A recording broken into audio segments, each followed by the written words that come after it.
Selamat datang di channel Novel Official. Sebelum kalian mendengarkan novel Pesona Pujaan Hati, jangan lupa like, share, and subscribe. Kalau tidak kusentil jantung kalian. Hehehehe. Tanpa lama-lama lagi langsung saja kita masuk di alur cerita novelnya. Bab 1791. Ketika Charlie dan Nanako berjalan bergandengan tangan di malam penyelamatan yang tenang di Kyoto, Tokyo masih bergejolak. Pada saat ini, Machi ada di rumah, dengan cemas menunggu kabar dari ninja Fujibayashi. Keluarga Fujibayashi bahkan lebih cemas darinya, karena hingga saat ini, keluarga Fujibayashi telah kehilangan 10 ninja, yang sebagian besarnya adalah tulang punggung muda keluarga tersebut. Meskipun 10 orang tidak banyak, keluarga dengan 10 pria muda dan setengah baya sudah menjadi keluarga yang cukup besar. Pertama-tama, 10 orang muda dan setengah baya ini memiliki setidaknya 1 atau 2 generasi tua, orang tua, paman dan bibi, kakek nenek, dan total setidaknya 10 orang. Kedua, 10 orang muda dan setengah baya ini semuanya laki-laki. Tetapi tidak mungkin orang muda dan setengah baya dalam sebuah keluarga semuanya laki-laki. Jika rasio laki-laki dan perempuan adalah 1:1, akan ada sedikitnya 10 tanggungan perempuan. Ketiga, setidaknya setengah dari 10 pria muda dan setengah baya sudah menikah dan memiliki anak, dan mereka juga memiliki istri dan anak. Dengan cara ini, sebuah keluarga harus memiliki setidaknya 50 atau 60 anggota untuk mendapatkan 10 pemuda. Saat ini, semua pemuda dari keluarga Fujibayashi telah terlibat.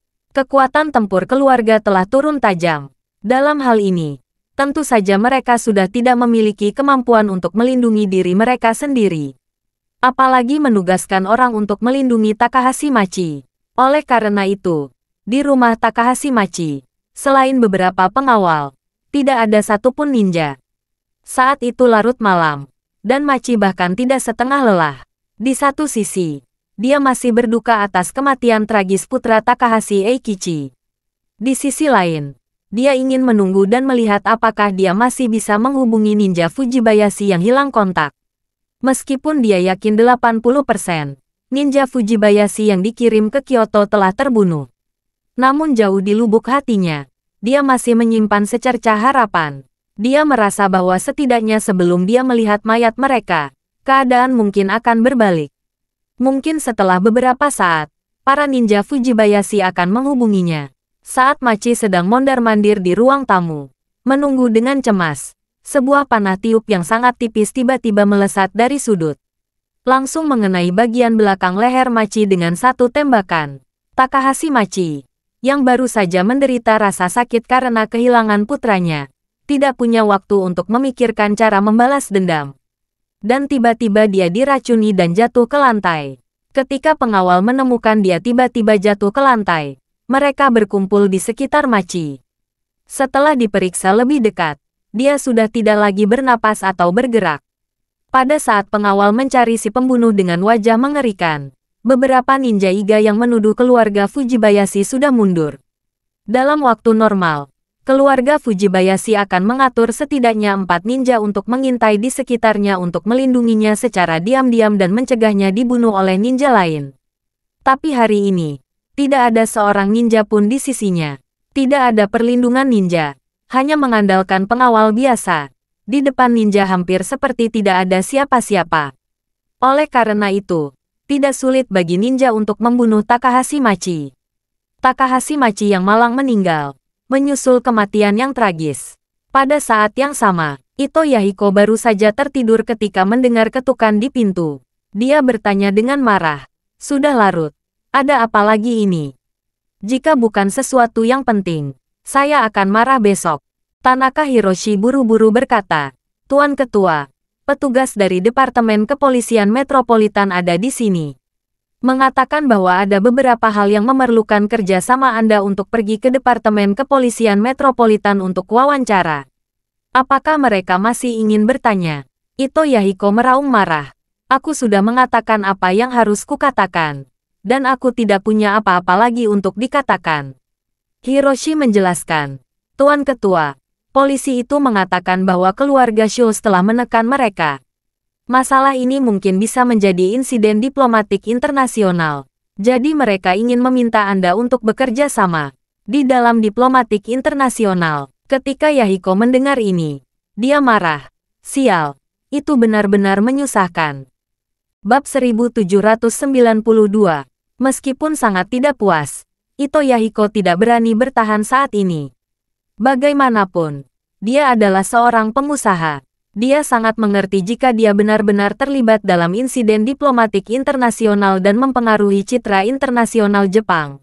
Orang Jepang pasti akan mengira sebagai pendosa yang mencoreng citra Jepang. Dalam hal ini, masyarakat secara spontan akan memboikot keluarga Ito, yang dapat menjadikan keluarga Ito menjadi sasaran kritik publik. Jika demikian, lebih baik bekerja sama secara aktif dan menjernihkan beberapa hubungan. Jadi, Yahiko bangkit dari tempat tidur dengan sedikit marah, mengenakan pakaiannya yang sederhana, dan membuka pintu. Meskipun Yahiko gelisah, dia bisa mengerti alasannya. Omong-omong, dia tidak melakukan kesalahan apapun. Mengapa harus takut diinterogasi? Bahkan dia tidak akan disetujui jika harus tinggal di Departemen Kepolisian Metropolitan selama beberapa hari. Jadi, dia berkata kepada Hiroshi, "Kamu atur mobil. Kita pergi sebentar lagi." Tanaka Hiroshi segera mengangguk, kembali dan keluar untuk membuat pengaturan. Beberapa menit kemudian, Yahiko yang dikawal beberapa bodyguard dan 2 ninja masuk ke mobilnya dan hendak pergi ke Departemen Kepolisian Metropolitan Tokyo. Pada saat ini, Ryoto sudah mempersiapkan Ninja Iga dan bawahan lainnya. Dia ingin kembali ke trik lama dan menemukan kesempatan yang cocok untuk membunuh Yahiko dalam perjalanannya ke Departemen Kepolisian Metropolitan. Sekarang Machi sudah mati. Jika Yahiko dikalahkan juga, dia akan menjadi yang terkuat di Tokyo dan bahkan Jepang. Namun, Ryoto tidak tahu bahwa tuan dari keluarga Schultz sudah berada di lingkungan rumahnya saat ini. Pasukan belum menyerang. Mereka mengamati situasi sebenarnya untuk menyusun strategi. Berharap bisa langsung menunjuk seluruh keluarga Matsumoto. Menurut temperamen dan watak Sheldon, jika Ryoto ingin membunuh putra dan putrinya, tidak mungkin dia membunuh Ryoto Matsumoto sendirian. Cara terbaik untuk menyelesaikan kebencian, dan yang paling utama, adalah dengan menghancurkan seluruh keluarga Matsumoto. Keluarga Schultz tidak pernah menjadi keluarga yang berhati lembut. Dari perkumpulan anti-wade saat itu hingga menjadi keluarga top Cina saat ini. Gaya keluarga Schultz dalam melakukan sesuatu selalu kejam. 10 menit setelah Yahiko meninggalkan rumah, kendaraan akan memasuki jembatan sepanjang 2 km. Jembatan ini adalah jalan yang benar-benar tertutup. Ketinggian rata-rata jembatan geladak adalah 15 meter dari permukaan tanah, yang hampir mencapai bangunan 5 lantai. Dan hanya ada 2 jalur dalam setiap arah. Lebih repot lagi kalau konvoi langsung dihadang. Kalau konvoi tidak seirama, kemungkinan besar beberapa mobil akan saling menghadang, sehingga tidak ada tempat untuk lari. Namun, Yahiko tidak menyadari bahaya itu. Hal ini terutama karena Yahiko tidak merugikan kerugian orang lain, dan belum ditargetkan. Kecuali 4,5 miliar dolar yang menjadi hutang Charlie kepadanya. Meskipun keluarga Takahashi dan keluarga Matsumoto ingin menyerangnya, karena suatu kebetulan, semuanya diselesaikan oleh Charlie yang menipunya. Justru karena dia tidak mengalami masalah apapun, Yahiko merasa bahwa alasan Tokyo begitu kacau adalah karena seseorang ingin menargetkan keluarga Schultz dan keluarga Takahashi. Ini tidak ada secara keseluruhan dengan dia, apalagi dia sekarang secara tidak langsung menjadi penerima manfaat. Jika keluarga Takahashi mengalami kemunduran yang parah, maka keluarga itu dapat menjadi nomor 1 di Jepang. Dan kesempatan untuk bekerja sama dengan keluarga Schultz tentu saja akan datang. Perasaan menang ini membuat Ito Yahiko, yang duduk di Rolls-Royce, bangga untuk sesaat. Jadi dia mengambil cerutu, menyalakannya dan memasukkannya ke dalam mulut. Tepat ketika Yahiko hendak menyesap, dia merasakan kendaraannya bergetar hebat. Lalu kendaraannya lepas kendali dan menabrak pagar pembatas jalan. Perburuan Ninja Iga untuk Yahiko telah dimulai. Bab 1793. Sebelum kendaraan kehilangan kendali dan menabrak pagar pinggir jalan, Yahiko tidak pernah menyangka akan berada dalam bahaya. Sebab, di sekitar Yahiko, Ada perlindungan seluruh ninja Koga. Dapat dikatakan bahwa di antara keluarga besar Jepang saat ini, hanya ninja-ninjanya yang tidak mengalami cedera dan pertempuran. Pria muda dan setengah baya dari keluarga Fujibayashi hampir musnah, dan keluarga Iga juga kehilangan setengah dari kekuatan bertarung mereka. Namun, kelalaian terbesar Yahiko adalah bahwa dia keluar terlalu ceroboh kali ini. Dia merasa bahwa dia akan pergi ke Departemen Kepolisian Metropolitan Tokyo untuk diinterogasi dan bekerja sama dengan penyelidikan. Dan juga ada petugas polisi yang mengemudi di depan kendaraannya.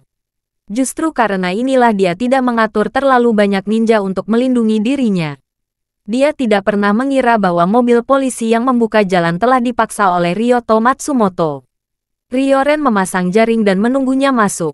Konvoi Yahiko tiba-tiba kehilangan kendali. Ini karena ninja Iga telah menempatkan banyak makibishi di jalan. Yang disebut makibishi adalah senjata yang paling umum digunakan oleh ninja Jepang. Umumnya, itu adalah produk logam yang dilapisi dengan paku. Setelah ditaburkan di tanah atau di jalanan, akan ada beberapa paku yang terpasang menghadap ke arah yang berbeda. Pada zaman dahulu kala, ketika ninja Jepang sedang diburu, mereka akan menggunakan makibishi di belakang mereka. Ketika lawan mengejar, saat mencapai makibishi, paku-paku di makibishi pasti akan menusuk telapak kaki mereka. Ninja saat ini telah meningkatkan fungsi makibishi. Saat ini makibishi menggunakan paduan tungsten carbide yang sangat kuat, yang juga merupakan bahan baja paling keras di dunia. Kekerasannya sebanding dengan berlian. Oleh karena itu, dengan selempang seperti itu, dapat dengan mudah menusuk ban apapun yang terbuat dari karet. Alasan tim Yahiko langsung kehilangan kendali karena ban keempat masing-masing mobil ditusuk beberapa paku. Semua mobil, tanpa kecuali, kehilangan kendali dan menabrak pinggir jalan. Pada saat tabrakan, cerutu yang baru saja dinyalakan Yahiko terjatuh di sengkangnya, dan seluruh tubuhnya terguncang oleh benturan itu. Untungnya, kebiasaan menyelamatkan lelaki tua itu tidak buruk. Dia selalu mengenakan sabuk pengaman saat duduk di kursi belakang. Kalau tidak, dengan benturan keras, tidak peduli seberapa bagus mobilnya, tidak mungkin menyeimbangkan kelembaman tubuhnya. Jika kepala membentur bagian belakang kursi depan, 80% akan mati.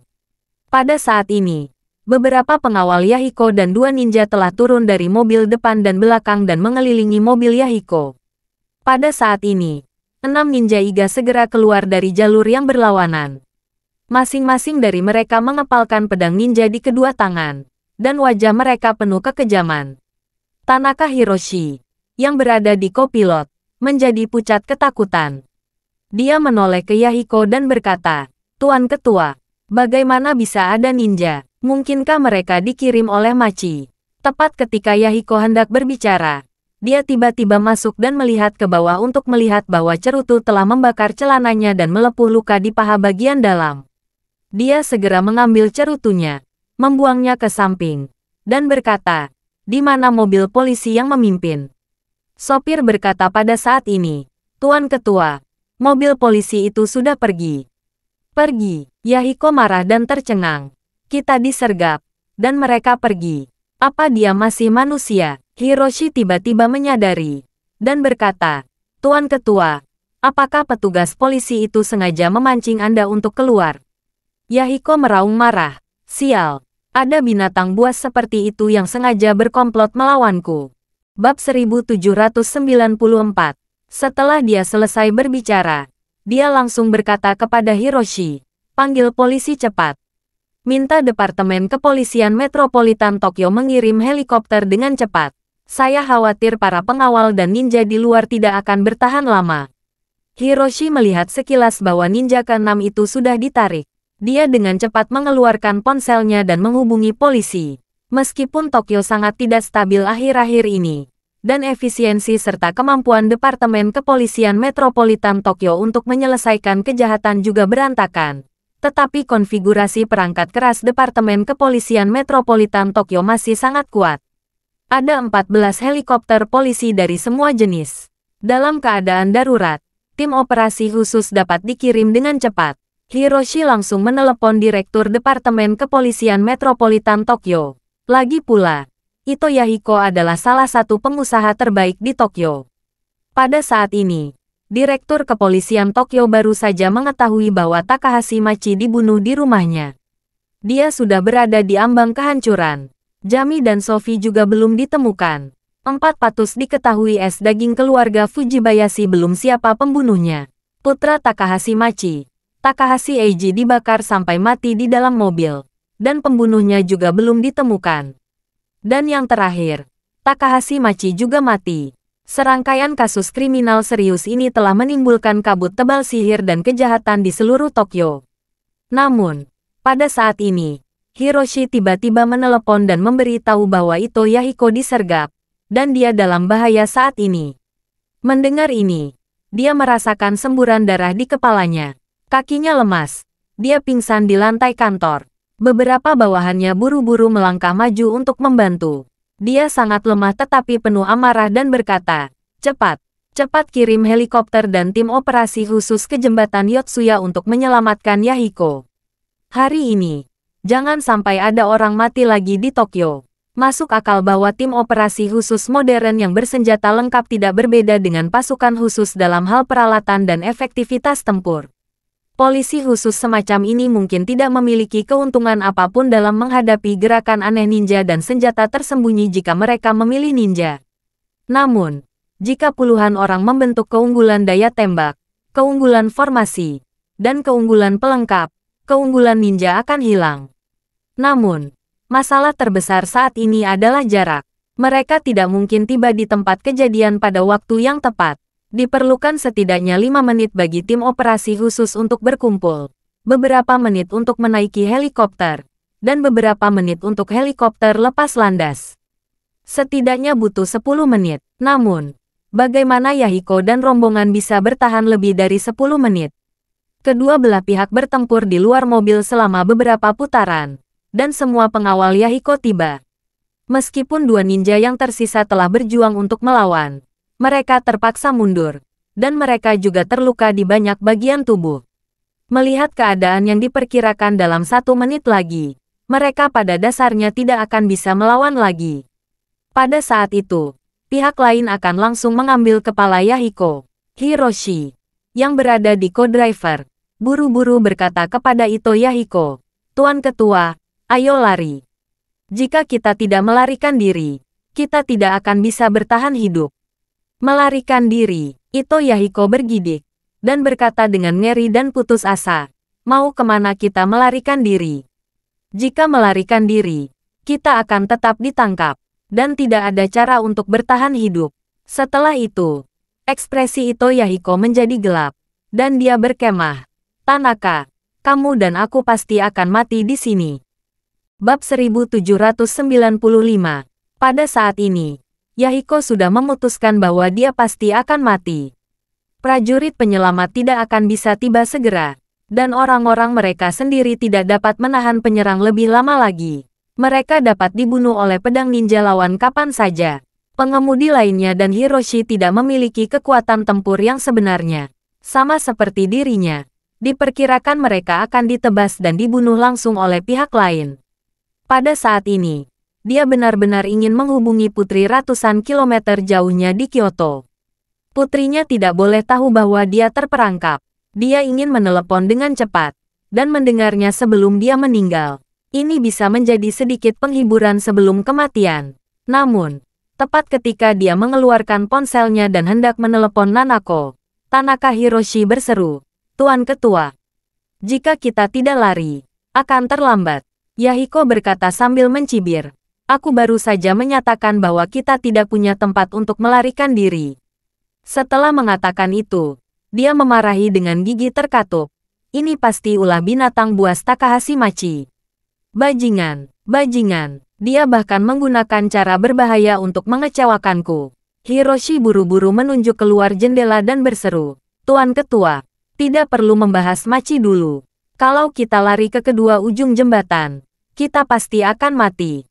Tapi, kita masih bisa melompat dari sini." Setelah itu, dia menunjuk ke pagar pembatas di luar mobil dan berkata dengan penuh semangat, "Ketua, kita buka pintu mobil dan melompat dari pagar itu."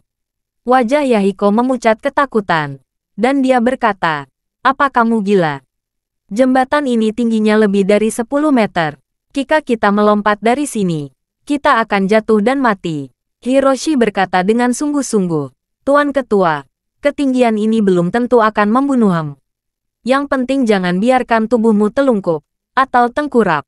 Masih ada kesempatan untuk melompat turun dan tetap hidup. Jika tidak melompat sama sekali, Anda tidak memiliki kesempatan yang sama sekali." Yahiko menelan ludahnya. "Lompatlah. Kamu akan cacat jika tidak mati. Tidak mungkin lolos dari kenyamanan mereka." Hiroshi berkata dengan serius, "Tempat ini sangat tinggi. Para ninja tidak akan berani melompat. Bahkan jika mereka lebih kuat, tubuh mereka panjang dan berdaging. Jika kita melompat, kita akan cacat. Hal yang sama berlaku untuk mereka. Jika mereka tidak berani melompat, mereka harus turun dari kedua ujung jembatan yang masih jauh." Saat mereka berputar, tim operasi khusus dari Departemen Kepolisian Metropolitan pasti sudah datang. Hiroshi menambahkan, "Juga, tidak ada kendaraan di malam hari di jembatan yang kita lalui. Jalan di bawah ini relatif dekat dengan distrik lampu merah, dan selalu sangat ramai di malam hari. Jadi pasti ada banyak mobil pribadi dan taksi yang bolak-balik. Juga, ada anak muda yang menikmati kehidupan malam, orang mabuk, dan tunawisma. Begitu mereka mengetahui bahwa kita telah jatuh, mereka pasti akan berkumpul untuk menonton atau membantu. Bahkan jika beberapa ninja ini berani melompat, mereka mungkin tidak berani membunuh kita di depan begitu banyak orang." Selama dapat bertahan selama beberapa menit, helikopter dari Departemen Kepolisian Metropolitan akan tiba. Yahiko berseru dan bertanya, "Bagaimana jika aku langsung mati?" Hiroshi menegurkan giginya, "Tuan Ketua, bahkan jika kamu jatuh dan mati, itu lebih baik daripada dibunuh oleh ninja. Takahashi Machi ingin kita mati. Bagaimana jika Takahashi Machi menyuruh mereka memenggal kepala kita?" Ito Yahiko merasakan hawa dingin di belakangnya. "Dipenggal, itu terlalu berlebihan. Bukan. Aku lebih baik melompat dari sini dan jatuh ke kematianku daripada dipotong oleh ninja dengan pisau." Memikirkan hal ini, hatinya tenggelam. "Oke, kita lompat." Setelah dia selesai berbicara, dia ingat Takahashi Machi, menggertakkan giginya dan berkata dengan marah, "Sialan, Takahashi memaksaku untuk melompat dari jembatan tinggi. Ini benar-benar ironis. Kebencian hari ini akan terus diingat. Jika bisa bertahan, saya harus menghancurkan kepala bajingan Takahashi Machi itu. Dan kemudian menghancurkan seluruh tubuh menjadi 10.000 keping." Bab 1796. Tanaka Hiroshi menghela napas, menoleh dan berkata kepada pengemudi, "Saudara Yamamoto, mari kita melompat bersama." Sopir itu menyeka keringat dinginnya, mengangguk dan berkata, "Oke, aku akan bersama kalian berdua." Pada saat ini, dua ninja pribadi Yahiko telah bertarung sampai mati. Melihat bahwa mereka berdua mungkin diretas sampai mati oleh satu sama lain kapan saja, Hiroshi buru-buru berteriak, "Tuan Ketua, Saudara Yamamoto." Sekarang, Yahiko buru-buru mendorong pintu di sisinya. Pada saat ini, pengemudi juga membuka pintu, siap keluar dari mobil. Namun, sisi pengemudi berada tepat di depan Ninja Iga. Salah satu ninja melihat pengemudi akan keluar dari mobil.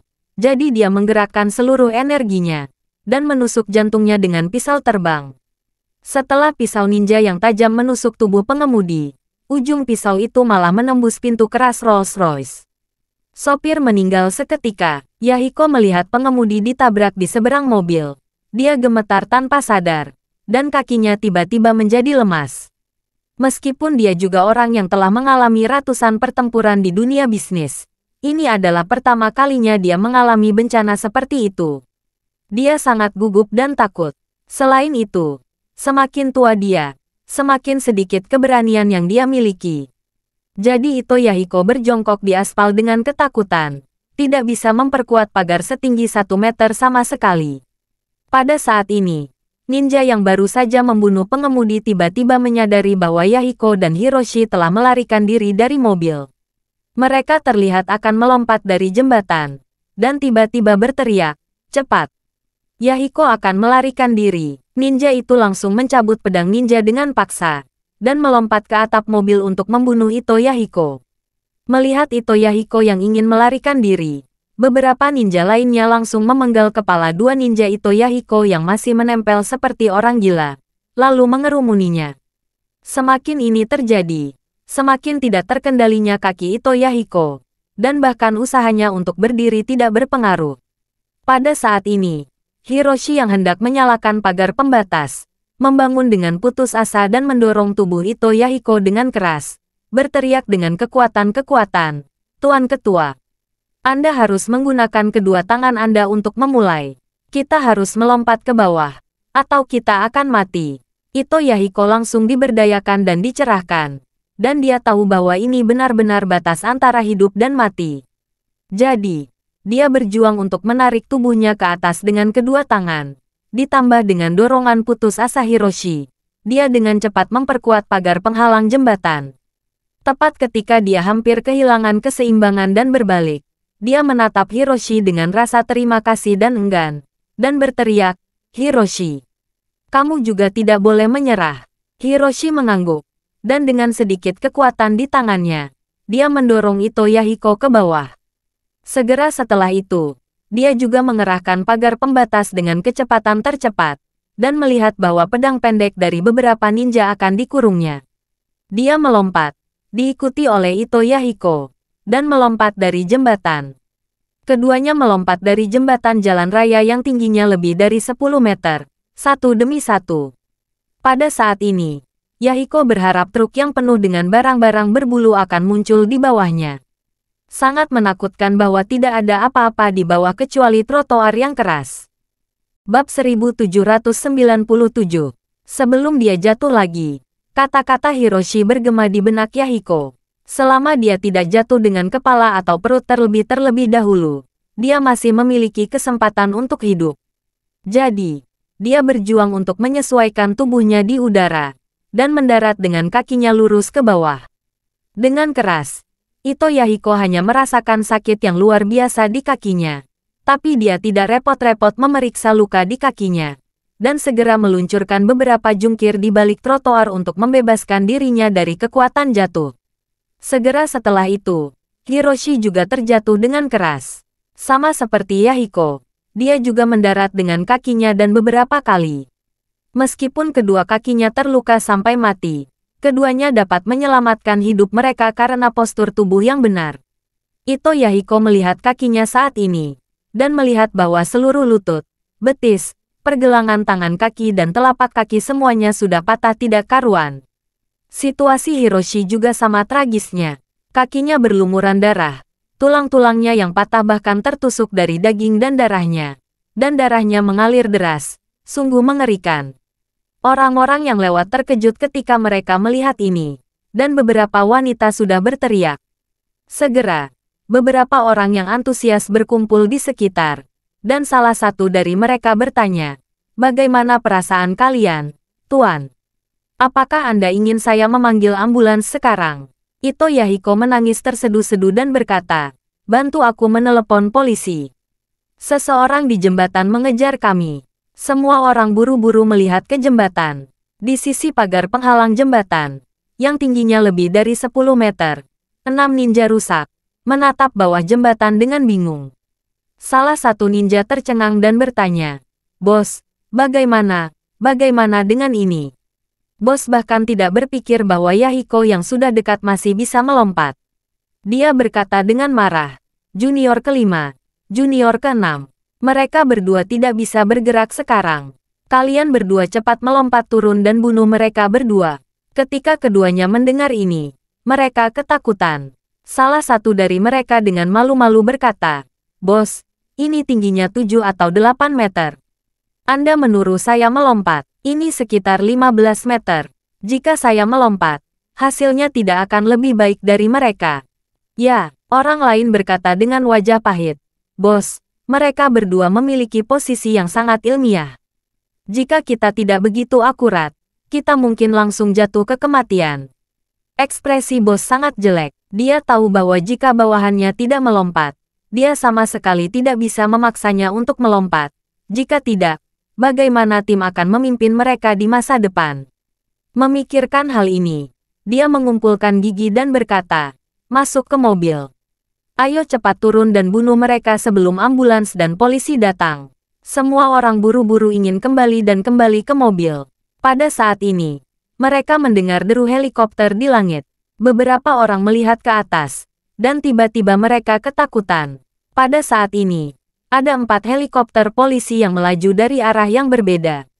Salah satu ninja berkata dengan ngeri, "Sialan, ini tim operasi khusus." Tim operasi khusus Tokyo adalah yang paling jago dari polisi khusus di bawah Departemen Kepolisian Metropolitan Tokyo.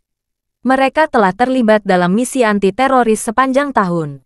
Mereka memiliki kekuatan tempur yang kuat, dan mereka semua memiliki peralatan bergaya Amerika dan memiliki daya tembak yang kuat.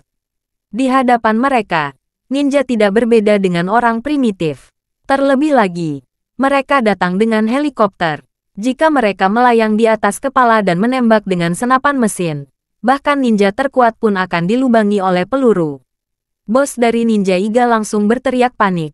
"Brengsek, ayo lari!" 5 ninja yang tersisa dengan cepat masuk ke 2 mobil, dan segera melarikan diri.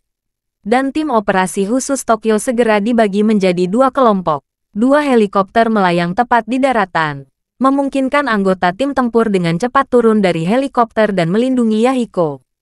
Bab 1798.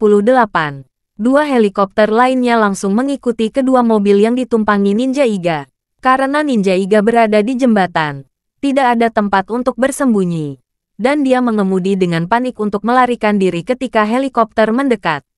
Saat mereka berusaha bertarung melawan tenaga, pasukan khusus di helikopter itu langsung menembakkan amunisi yang langsung menembus kap depan kedua kendaraan itu. Daya tembus peluru penusuk baju besi sangat kuat. Bahkan kendaraan militer lapis baja sulit menahan amunisi ini. Apalagi mesin mobil sipil, beberapa mengenai peluru mesin kendaraan. Ketika mesin rusak, kendaraan segera kehilangan tenaga. Kecepatan menjadi melambat dan akhirnya berhenti. Keenam ninja di dalam mobil sangat ketakutan. Mereka mendorong pintu dan keluar dari mobil. Mereka menutupi kepala mereka dan menggeliat saat helikopter melayang 2 atau 3 meter di atas dek jembatan.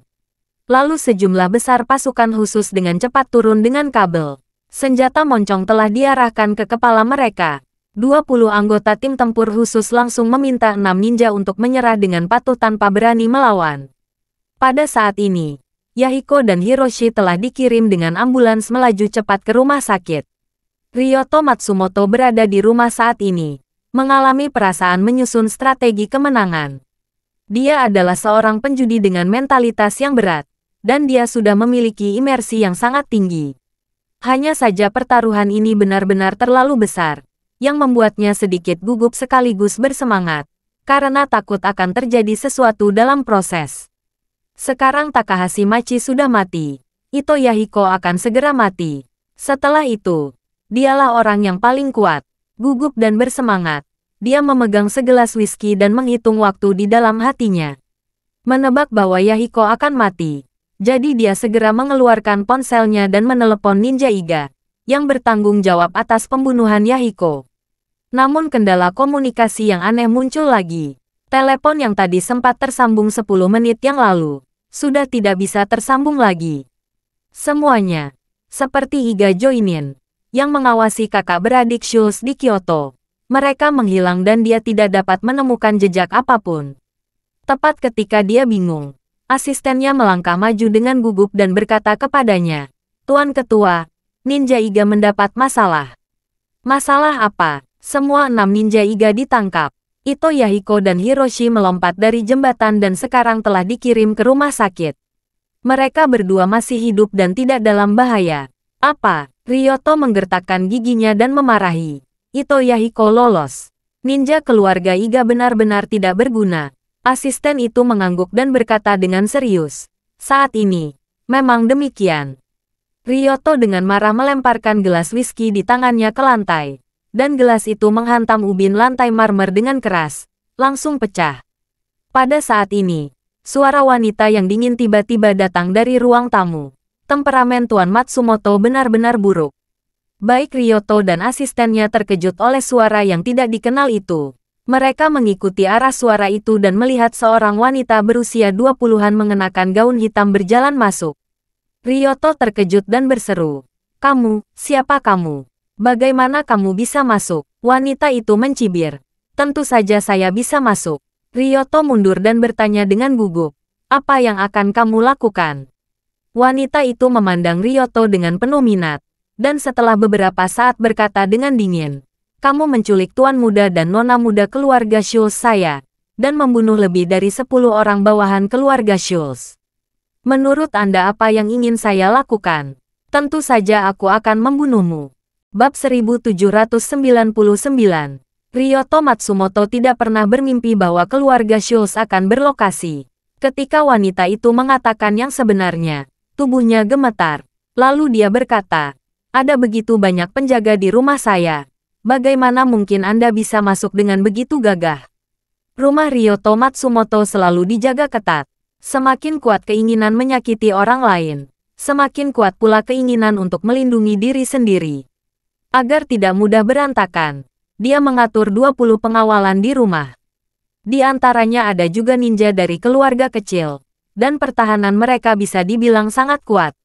Jadi, dia tidak mengerti bagaimana wanita ini bisa masuk, dan mengapa dia tidak mendengar gerakan apapun. Wanita itu tersenyum ringan. "Tidak masalah berapa banyak penjaga yang ada, saya bisa membunuh mereka semua. Selain itu, ini belum banyak, termasuk keluargamu. Totalnya hanya ada 36 orang. Sekarang semuanya mati, dan hanya kalian berdua yang tersisa." Setelah itu, wanita itu berkata lagi, "Kamu membunuh lebih banyak dari bawahan keluarga Schultz. Kami tentu saja harus meminta bunganya." Ekspresi Ryoto Matsumoto ngeri. Dia telapak tangan dan gemetar ketakutan, dan berseru, kamu membunuh seluruh keluargaku." "Ya," wanita itu mengangguk. "Tapi jangan khawatir, keluarga Schultz masih beradab. Orang tua, istri dan anak-anak, saudara iparmu diracun sampai mati, dan tidak ada darah." Kaki Ryoto Matsumoto menjadi lemas. Dia tanpa sadar mundur 2 langkah, jatuh di sofa. Seluruh tubuhnya meledak menjadi urat biru. Dan dia menggeram dan bertanya, "Anggota keluargaku tidak bersalah, tapi kamu membunuh mereka semua. Jika kamu memiliki kebencian atau dendam, jangan ragu menyerang saya. Mengapa kamu menyerang keluargaku?" Wanita itu bertanya sambil tersenyum. Apakah Tuan Matsumoto mulai berbicara tentang moralitas sekarang? Lalu mengapa Anda tidak berbicara tentang moralitas ketika kamu membunuh lebih banyak orang dari keluarga Schultz? Kamu juga bermaksud membunuh tuan muda dan nona muda keluarga Schultz. Bagaimana dengan moralitasmu? Saat merencanakan ini semua, kamu seharusnya memikirkan konsekuensi seperti ini. Ryoto Matsumoto mengomel dan meraung. "Kalian semua adalah binatang. Iblis. Tidak peduli seberapa buruknya aku Ryoto Matsumoto. Aku tidak pernah membunuh seorang anak. Putraku baru berusia 10 tahun. Putriku baru berusia 8 tahun. Wanita itu tersenyum dan berkata dengan dingin, "Jadi bagaimana? Jika kamu berani melawan keluarga Schultz, kamu harus siap menanggung harga terbesar. Jika kamu ingin menyalahkan, kamu hanya bisa menyalahkan diri sendiri karena terlalu kejam dan tidak memberi jalan keluar kepada orang lain. Itu sebabnya kamu juga tidak akan memiliki jalan keluar untuk dirimu sendiri." Jantung Ryoto berdebar kencang saat ini. Dia tahu bahwa dia sudah bertindak, maka dia harus mengakui kekalahannya. Memikirkan hal ini, Ryoto Matsumoto menghela napas sambil mendesah, dan berkata dengan putus asa, "Kalau begitu, aku bersedia mengakui kekalahan. Kamu bisa membunuhku." Wanita itu mengangguk dan berkata dengan dingin, "Kamu pasti akan mati, tapi kami tidak ingin kamu mati begitu bahagia. Sebelum kamu mati, aku ingin kamu dan keluargamu bertemu dulu." Setelah itu, dia bertepuk tangan dan berkata dengan keras, bahwa semua orang mati itu masuk. Begitu kata-kata itu terucap, puluhan ahli dari keluarga Schultz berjalan membawa mayat satu demi satu. Mayat-mayat ini ditempatkan dengan rapi di samping satu sama lain di depan Ryoto. Ketika Ryoto melihat pemandangan ini, dia merasa hancur. Dia benar-benar tidak pernah membayangkan keluarganya akan berakhir seperti ini. Dan dia juga tahu betul bahwa dia pasti akan segera mati. Namun, dia masih memiliki satu-satunya harapan yang tersisa. Harapan itu adalah putra tertua yang dibawa oleh mantan istrinya ketika mereka bercerai. Ryoto menikah pertama kali 15 tahun yang lalu, dan putra sulungnya lahir di tahun ketiga pernikahannya. Saat itu, keluarga Matsumoto masih sangat miskin, sampai Ryoto bertemu dengan istrinya yang sekarang. Istri Ryoto saat ini adalah putri dari keluarga Ichika, keluarga menengah Tokyo. Ichika sebelum kematian, untuk memanfaatkan kekuatan keluarga istri keduanya, Ryoto mengusir istrinya keluar dari rumah, lalu menikah dengan istri keduanya.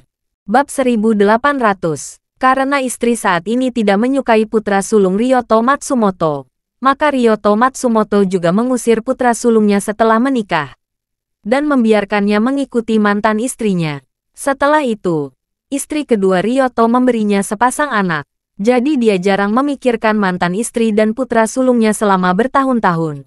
Tapi sekarang, Ryoto akhirnya merasakan sedikit pelipur lara saat memikirkan ibu dan anak sulungnya. Setidaknya, setelah kematiannya, garis keturunan keluarga Matsumoto tidak akan sepenuhnya terputus malam ini. Putra sulungnya dapat terus melanjutkan garis keturunan. Untuk Ryoto Matsumoto saat ini, tidak ada yang lebih menghibur dan beruntung dari ini. Wanita keluarga Schultz di depannya sepertinya bisa mengetahui pikirannya. Wanita itu tersenyum main-main dan berkata kepada Ryoto, "Tuan Matsumoto, saya dengar kamu memiliki seorang putra." Ryoto terkejut dan berkata, "Saya tidak punya." "Siapa yang kamu dengarkan? Bagaimana ini mungkin?" Wanita itu tersenyum. "Semua orang sudah dewasa. Tidak perlu berbohong seperti itu untuk memalukan diri sendiri." Setelah itu, dia berkata dengan suara dingin, "Nama putra sulungmu adalah Matsumoto Taro, dan setelah kamu mengusirnya dari rumah, dia mengubah nama keluarganya menjadi nama belakang mantan istrimu, Kurosawa. Dia bahkan mengubah namanya menjadi Kurosawa Sota. Tahun ini dia berusia 12 tahun. Dia tinggal di prefektur Yamanashi tidak jauh dari Tokyo, kan?" Ryoto kaget mendengarkan kata-katanya. Setelah beberapa saat, dia sudah menangis dan berlutut dengan bunyi bergetar, memohon dengan getir, "Saya mohon, jangan bunuh anak saya. Saya hanya memiliki anak ini yang tersisa. Jika dia juga mati, keluarga Matsumoto akan habis. Saya mohon kamu bersedia membiarkan garis keturunan keluarga Matsumoto saya berlanjut. Saya bersujud kepadamu." Setelah mengatakan itu, Ryoto membanting kepalanya ke lantai marmer yang keras. Pada saat ini, dia sangat putus asa dan sangat menyesal. Tetapi dia juga tahu betul bahwa tubuh seluruh keluarganya ada di sini. Dan dia tidak punya cara untuk menyelamatkan mereka, bahkan nyawanya sendiri. Jadi dia hanya ingin menyelamatkan putra sulungnya agar tetap hidup. Karena itu, ketika dia bersujud, dia sangat saleh, berharap untuk mengesankan wanita seperti es di depannya. Ryoto bersujud 3 kali, dan dahinya sudah penuh darah. Tapi dia tidak berani berhenti, dan terus bersujud sampai dahinya benar-benar berdarah, dan dia hampir pingsan karena benturan di dahi. Ryoto mengatupkan giginya dan menopang tubuhnya. Mulutnya tercekat. "Tolong, tolong, tolong, tolong kabulkan satu-satunya permintaanku ini." Wanita itu hanya tersenyum main-main dan berkata, "Maaf, sudah terlambat. Baru 5 menit yang lalu, Sota Kurosawa juga meninggal karena keracunan." Ketika Ryoto mendengar ini, dia pingsan sepenuhnya. Dia mengangkat kepalanya dan berteriak histeris. "Mengapa? Mengapa kamu menghancurkan seluruh keluarga Matsumoto? Mengapa kamu membunuh mereka semua?" Wanita itu mencibir. "Ini adalah harga yang harus kamu bayar karena telah membuat marah keluarga Schultz." Ryoto langsung menangis, dan air mata itu bercampur dengan darah, membuat seluruh wajahnya terlihat sangat tragis. Pada saat ini, dia benar-benar kehilangan keinginannya untuk bertahan hidup, dan bergumam, bunuh aku sekarang." Wanita itu mengangguk, mengeluarkan biji bunga matahari giok putih dari sakunya, dan berkata dengan ringan, "Ryoto Matsumoto, sebelum kamu mati, aku harap kamu akan mengingat namaku Rosalie Schultz." Setelah mengatakan itu, dia menjentikkan satu tangan, dan biji bunga matahari yang terbuat dari batu giok putih melesat keluar. Detik berikutnya, sebuah lubang darah kecil muncul di antara alis Ryoto. Tubuh Ryoto langsung kehilangan semua vitalitasnya, jatuh ke lantai dengan keras, dan mati. Terima kasih sudah mendengarkan cerita novel Pesona Pujaan Hati. Sampai jumpa di novel selanjutnya.